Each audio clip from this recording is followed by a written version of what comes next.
Vicky express में आपका स्वागत है।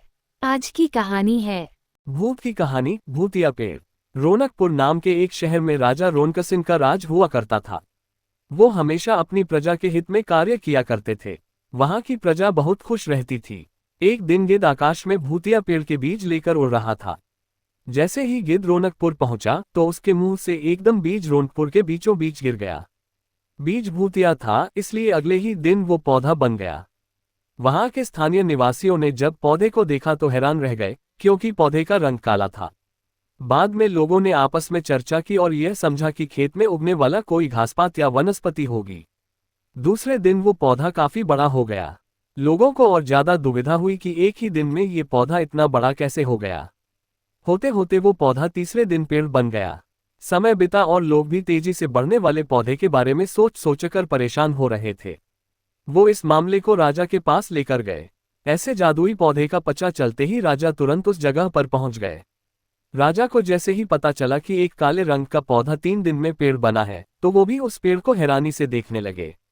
राजा उस पेड़ के पास चौथे दिन पहुंचे थे और तब तक पेड़ और बड़ा हो चुका था। वो इतनी तेजी से फैला था कि किसी को यकीन ही नहीं हो रहा था। राजा समझ गए थे कि का रंग काला है, इसमें जरूर कुछ जादू टोना होगा। इसी सोच के साथ राजा ने घोषणा कर दी कि जो भी इस पेड़ को खत्म करेगा, उसे वो इनाम के तौर पर 1000 सोने के सिक्के देंगे। यही नहीं, राजा ने यहाँ तक कहा कि पेड़ को खत्म करने वाला व्यक्ति मेरी मृत्यु के बाद मेरी राजगद्दी पाने का हकदार भी बनेगा। इतनी बड़ी घोषणा सुनने के बाद हर कोई पेड़ खत्म करने के लिए अपना दिमाग लगाने लगा। राजा के सारे चतुर मंत्रियों ने भी तरकीब लगाए, लेकिन पेड़ को कोई भी नष्ट नहीं कर पाया। किसी ने पेड़ के आसपास आग लगवाई तो एक मंत्री ने उस भूतिया पेड़ को हाथियों तक से खींचवाया, लेकिन पेड़ को कुछ भी न हुआ। अब लोगों के मन में डर बैठ गया और उन्हें लगा कि पक्का यह ऐसा वैसा नहीं, बल्कि भूतिया पेड़ है। तभी उस गांव के एक समझदार व्यक्ति को राजा की घोषणा का पता लगा। जानकारी मिलते ही वह अपने गुरु के पास भूतिया पेड़ से जुड़े रहस्य को जानने के लिए पहुंच गया। गुरु जी ने अपनी ध्यान की शक्ति को एकत्र करके देखा और उससे पूछा, क्या तुम पेड़ को खत्म करना चाहते हो? समझदार व्यक्ति ने जवाब दिया, हाँ गुरुजी। सब उससे परेशान हैं। गुरुजी ने बताया कि उसे खत्म करने का एक ही तरीका है। इसके लिए तुम्हें उस पेड़ के आसपास नमक डालना होगा। इस तरकीब के बारे में जानते ही वो व्यक्ति तेजी से राजा के पास गया और कहा कि इस पेड़ के आसपास आपको नमक डलवाना होगा। ऐसा करने पर ही यह पेड़ खत्म होगा। राजा ने अपने सैनिकों को ठीक ऐसा ही करने को कहा।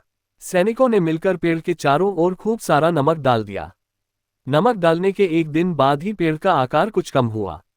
होते होते 5वें दिन तक पेड़ एकदम छोटा हो गया। उसके बाद गलकर वो गायब ही हो गया। उस व्यक्ति की तरकीब काम कर गई और राजा ने खुश होकर उसे इनाम की 1000 सोने की मोहर पहले दी। उसके बाद एक पत्र दिया जिसमें लिखा था कि वो राजा के मरने के बाद उनकी गद्दी को संभालेगा। वो समझदार व्यक्ति खुश होकर अपने घर चला गया।